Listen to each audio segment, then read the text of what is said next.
అందరికీ నమస్తే అండి. నా పేరు అనిల్ కేత. జనగలం ప్రేక్షకులకు స్వాగతం. ఆంధ్రప్రదేశ్ రాష్ట్రంలో జగన్మోహన్ రెడ్డి గారికి చంద్రబాబు నాయుడు గారు అంటే అంతా ఇంత కాదంటే చాలా నమ్మకం ఉంది. దావోస్ పర్యటనకు చంద్రబాబు నాయుడు గారు వెళ్ళారంటే, ఆయన వెనుక మంత్రి నారా లోకేష్ గారు వెళ్ళారంటే ఆంధ్రప్రదేశ్ రాష్ట్రాన్ని అద్భుతంగా బ్రాండ్ చేస్తారు, గ్లోబల్ లెవెల్లో ప్రొజెక్ట్ చేస్తారు, ఈ స్టేట్కి కంపెనీస్ రావడానికి క్యూ కడతాయి, ఆంధ్రప్రదేశ్ రాష్ట్ర అభివృద్ధికి తిరుగు ఉండదని నమ్మినటువంటి మొట్టమొదటి వ్యక్తి జగన్మోహన్ రెడ్డి ఏమో అనిపిస్తోందండి. ఎందుకంటే మొన్న 16వ తేదీన స్లైడ్ షేర్ చేశారండి. ఆ స్లైడ్లో ఉన్నటువంటి కంటెక్స్ట్ చూసినట్లయితే చంద్రబాబు నాయుడు గారు దావోస్ వెళ్తున్నారు కాబట్టి అక్కడ ఆయన ఏ స్థాయిలో ఆంధ్రప్రదేశ్ రాష్ట్రాన్ని బ్రాండింగ్ చేస్తారనేది ముందుగానే ఊహించి జగన్మోహన్ రెడ్డి గారికి మధ్య పిచ్చి పట్టిందండి, క్రెడిట్ పిచ్చి. అసలు క్రెడిట్ గురించి కానీ క్రెడిబిలిటీ గురించి కానీ మాట్లాడడానికి కనీస నైతిక అర్హత లేనటువంటి రాజకీయ నాయకుడు ఎవరంటే జగన్మోహన్ రెడ్డి. ఆయనకి 2019-24 మధ్య అధికారాన్ని కట్టబెడితే ఏమి పేకలేక ఏమి పొడవలేక ఆంధ్రప్రదేశ్ రాష్ట్రాన్ని విధ్వంసం చేసి ఈ రాష్ట్రాన్ని అప్పుల ఊబిలోకి నెట్టేసి జగన్మోహన్ రెడ్డి ఇవాళ ఒక సునకానందాన్ని పొందుతున్నారా అనిపిస్తోందండి.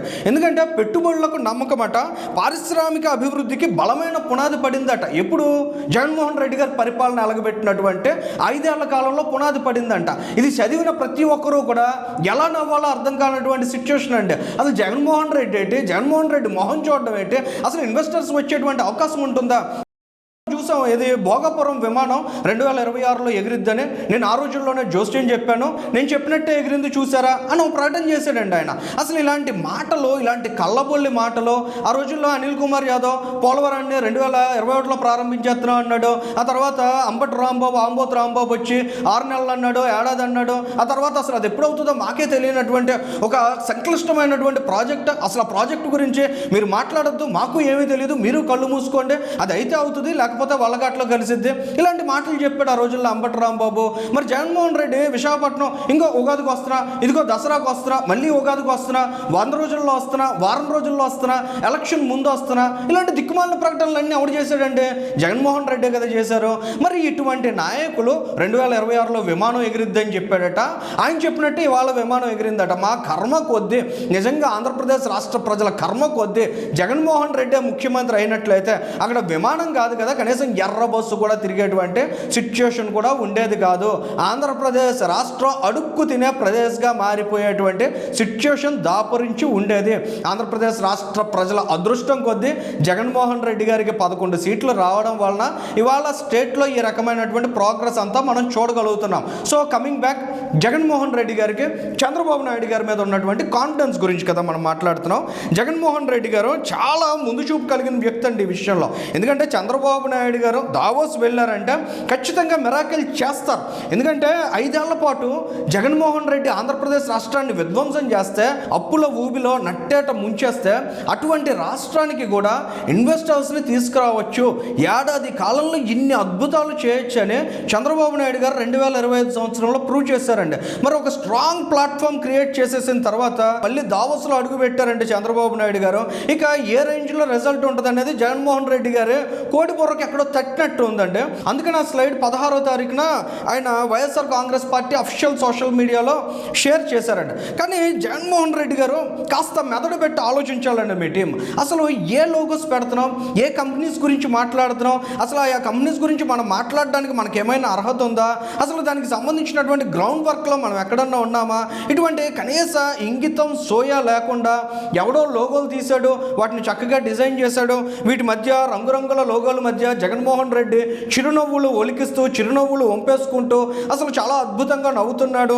సో ఇది ప్రజలందరూ కూడా గుడ్డిగా నమ్మేస్తారు అనుకుంటే అలా కుదరదు. జగన్మోహన్ రెడ్డి గారు కాస్త ఫ్యాక్ట్స్ అబ్జర్వ్ చేస్తారండి. జనం అంతా కూడా, ప్రజలకు కూడా కాస్త జ్ఞానం ఏడ్చింది. 2019లో మీరు కొట్టినటువంటి జల్ల చూసిన తర్వాత 2024కి ప్రజలు కూడా బాగా ఆలోచన పరులు అయ్యారు. ప్రతి ఒక్క అంశాన్ని కూడా సునిశ్చితంగా అర్థం చేసుకునేటువంటి ప్రయత్నం చేస్తున్నారు. సో ఆ కంటెక్స్ట్లో జగన్మోహన్ రెడ్డి గారు పెట్టినటువంటి కంపెనీస్ ఏంటంటే ఆయన మీద ఇండివిజువల్గా పర్సనల్గా టార్గెట్ చేయడమే లేదండి. ఒక్కో కంపెనీని మనం ఒకసారి రెఫరెన్స్గా చూసి వాటిలో ఉన్నటువంటి డీటెయిల్స్ అబ్జర్వ్ చేసినట్లయితే జగన్మోహన్ రెడ్డి గారు ఎంత ఫ్రాడ్ మైండ్ సెట్తో ఉన్నారో, ఎంత చీటింగ్ ఆలోచనలతో ఉన్నారో అనేది చాలా స్పష్టంగా తెలుస్తుందండి. బ్లూ స్టార్కి సంబంధించిన లోగో జగన్మోహన్ రెడ్డి గారు పెట్టుకున్నారు కదా.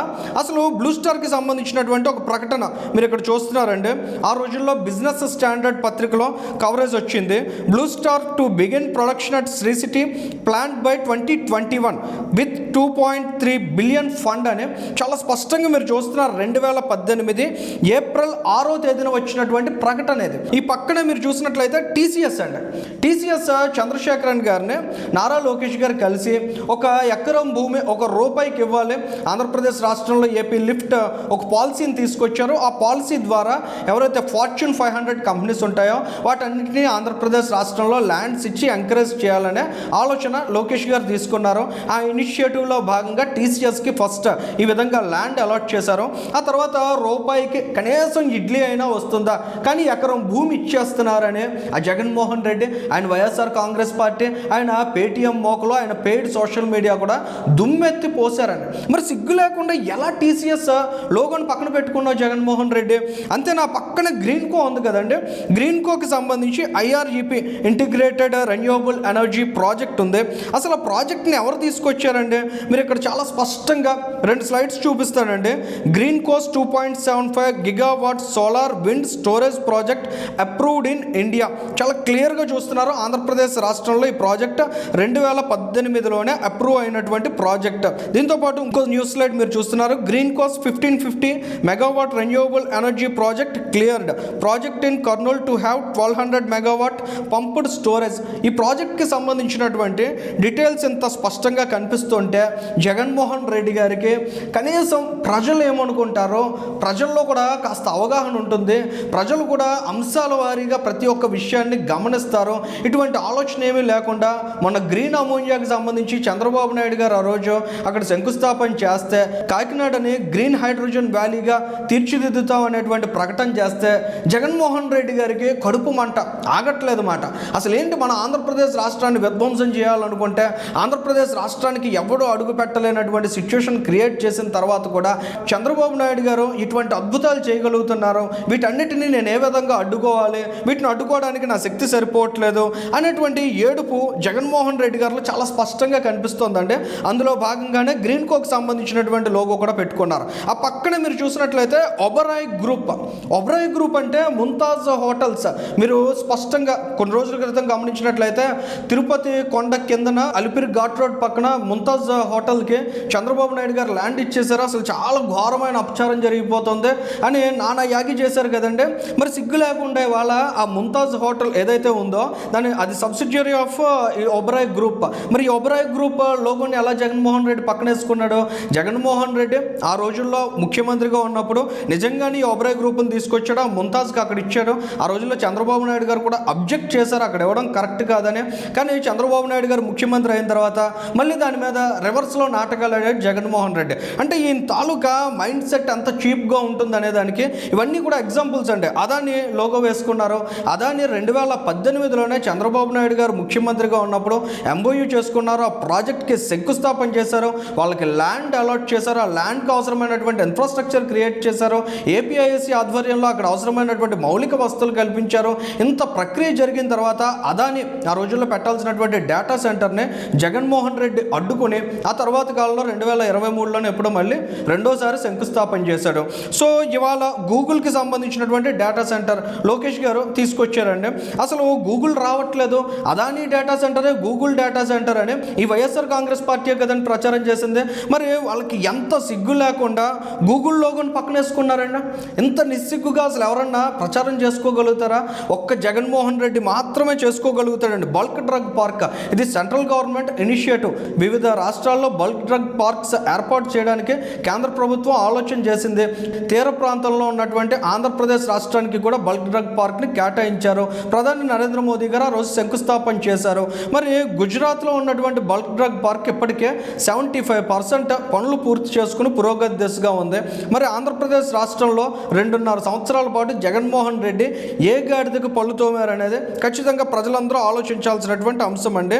ఇక ఈ డిక్సన్ ఈ కిందన చివరికి వెళ్ళిపోతే డిక్సన్కి సంబంధించి కూడా జగన్మోహన్ రెడ్డి ఒక ప్రకటన చేసుకున్నాడు. ఈ డిక్సన్ అనేది కూడా అంటే జగన్మోహన్ రెడ్డి తీసుకొచ్చాడని మనం భావించాలనేది ఆయన ఆలోచన. కానీ మీరు ఇక్కడ ఒక స్లైడ్ చూస్తున్నారు కదండి. Chief minister and Chandrababu Naidu and IT minister Nara Lokesh will inaugurate the manufacturing facility of Dixon technologies at the electronic manufacturing cluster in Renigunta near Tirupati on Thursday. ఇది 2018లో జరిగిపోయిందండి. మరి జగన్మోహన్ రెడ్డి గారు ఏ రకంగా ఇలాంటి ప్రకటనలు చేసుకుంటారు, ఏ విధంగా ఇలాంటి కంపెనీస్ అన్ని నేనే తీసుకొచ్చాను అనేటువంటి ప్రచారాన్ని ఆయన చేసుకోగలుగుతున్నారు? ఆయనకి ఏమన్నా కాస్తైనా సోయి ఉందా? ఆ పైనేమో ఇనార్బిట్ మాల్ పెట్టాడండి. ఆ ఇనార్బిట్ మాల్ కట్టేదేమో రహేజా గ్రూప్. అంటే ఈ రెండు లోగోలు పెట్టుకున్నాడు ఆయన. అసలు ఇనార్బిట్ మాల్ కట్టేది Raheja group. Raheja group logo పెట్టుకుంటే సరిపోద్ది. ఇదే రహేజా గ్రూప్కి నారా లోకేష్ గారు విశాఖపట్నంలో ల్యాండ్ అలాట్ చేస్తే ఐటీకి అవసరమైన ఇన్ఫ్రాస్ట్రక్చర్ రహేజా గ్రూప్ క్రియేట్ చేస్తామందంటే దాన్ని కూడా రియల్ ఎస్టేట్ మాఫియాగా చిత్రీకరించాడు ఆ పార్టీకి సంబంధించిన నాయకుడు గుడివాడ అమర్నాథ్. ఆయన ఆ రోజుల్లో ఐటీ మంత్రిగా ఉన్నప్పుడు విశాఖపట్నంలో ఇనార్బిట్ మాల్ కట్టడానికి రహేజా సంస్థ ముందుకు వస్తే అది మంచి ప్రాజెక్ట్. ఇవాళ అదే రహేజా గ్రూప్కి నారా లోకేష్ గారు ల్యాండ్ అలాట్ చేయించి వాళ్ళు కోర్ ఇన్ఫ్రాస్ట్రక్చర్ ఐటీకి సంబంధించినటువంటి టవర్స్ క్రియేట్ చేయాలి, ఇన్ఫ్రాస్ట్రక్చర్ బూస్టప్ చేయాలని ఒక ఆలోచన చేస్తే అది మాత్రం రియల్ ఎస్టేట్ మాఫియా అంట, రియల్ ఎస్టేట్ స్కామ్ అంట. అసలు ఇలాగా ద్వంద్వ వైఖరి, రెండు నాలుకల ధోరణి ఒక్క వైఎస్ఆర్ కాంగ్రెస్ పార్టీలోనే మనం చాలా స్పష్టంగా గమనించగలుగుతున్నామండి. ఇటువంటి వ్యక్తులు విధ్వంసానికి మాత్రమే ఇష్టపడతారు. ఈ రాష్ట్రంలో ఉన్నటువంటి వనరుల్ని దోపిడీ చేయాలి, ఈ రాష్ట్రంలో ఉన్నటువంటి భూముల్ని కబ్జా పెట్టాలి, ఈ రాష్ట్రంలో ఉన్నటువంటి ప్రజల భవిష్యత్తుని నాశనం చేయాలి. ఇది మాత్రమే వాళ్ళ కోర్ అజెండా తప్ప ఆంధ్రప్రదేశ్ రాష్ట్రంలో ఉన్నటువంటి ప్రజలు బాగుపడాలి, ఈ రాష్ట్రానికి ఒక మంచి భవిష్యత్తు ఉండాలి. రాజకీయ పార్టీలకు అధికారం రావడం పోవడం అనేది ప్రజా తీర్పుని బట్టి ఉంటుంది. మనం ప్రజల్ని గౌరవించాలి, ప్రజా తీర్పుని శిరసావహించాలి, ప్రజలకు మంచి చేయడం ద్వారా తిరిగి అధికారాన్ని చేజిక్కించుకోవాలి. ఇటువంటి సానుకూల దృక్పథం ఏమాత్రం లేకుండా ఇలా నిస్సిగ్గు ప్రచారం చేసుకోవడం, లేనిపోని కాంట్రవర్సీస్ క్రియేట్ చేయడం, విశాఖపట్నంతో పాటు ఆంధ్రప్రదేశ్ రాష్ట్ర బ్రాండింగ్ని దెబ్బతీయడానికి వాళ్ళు చేయని దుర్మార్గమైన ఆలోచన లేదని చెప్పాలంటే ఇటువంటి వ్యక్తులు ఇవాళ క్రెడిట్ కోసం, క్రెడిబిలిటీ కోసం వెంపర్లాడుతున్నారంటే అసలు వాటి మీనింగ్ అయినా జగన్మోహన్ రెడ్డికి లేదా ఆ పార్టీకి తెలుసా అనే సందేహం కలుగుతుందండి. ఆ స్థాయిలో ఆంధ్రప్రదేశ్ రాష్ట్రాన్ని నాశనం చేయడానికి ఆలోచనలు చేసిన వ్యక్తులు ఇవాళ 18 నెలల కాలంలో కూటమి ప్రభుత్వం ఈ రాష్ట్రాన్ని పురోగతి దిశగా అడుగులు వేస్తుంటే, నడిపిస్తుంటే దాన్ని చూసి ఓర్వలేక ఇవాల్టికి కూడా విధ్వంసకర ఆలోచనలో వైపు చేస్తూనే మరోవైపు డబ్బా కొట్టుకుంటున్న జగన్మోహన్ రెడ్డి, వైఎస్ఆర్ కాంగ్రెస్ పార్టీ తీరు చూసి ఖచ్చితంగా ఆంధ్రప్రదేశ్ రాష్ట్ర ప్రజలంతా నవ్వుకుంటున్నారా అనే భావన అయితే కలుగుతుందండి. ఈ వీడియోకి సంబంధించి మీ అభిప్రాయాలను కూడా కామెంట్ చేయండి. Thank you.